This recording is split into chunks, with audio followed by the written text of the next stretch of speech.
Ídolo do Flamengo recebe projeto para jogar no futebol chinês. Analisa e define futuro. Diretoria rubro-negra é avisada.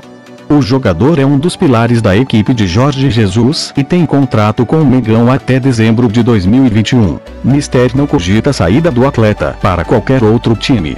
O Flamengo tem o elenco mais poderoso do futebol sul-americano e continua sendo grande favorito para conquistar novos títulos importantes assim que a temporada retornar.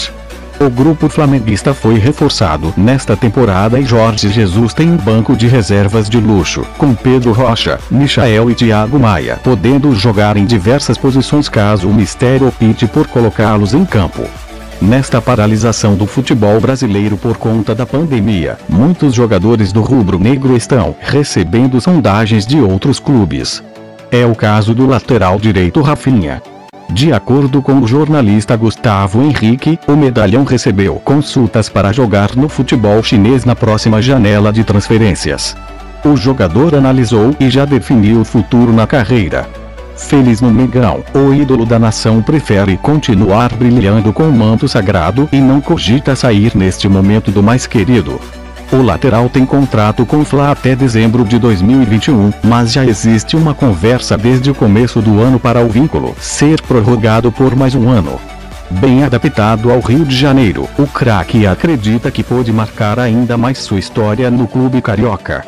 Rafinha chegou ao Flamengo no meio da temporada passada e já conquistou o Brasileiro, Libertadores, Taça Guanabara, Supercopa do Brasil e Recopa Sul-Americana. Em pouquíssimo tempo, o astro se tornou um dos jogadores mais importantes do time titular de Jorge Jesus. O treinador português não cogita em nenhum momento perdê-lo para qualquer time do exterior. Mesmo com algumas dificuldades, a diretoria do Mengão não pretende negociar nenhum atleta do time titular. A ideia é liberar, emprestar ou negociar jogadores que não estejam nos planos de Jesus. Berrio, Pires da Mota e Lucas Silva encabeçam a lista de prováveis saídas.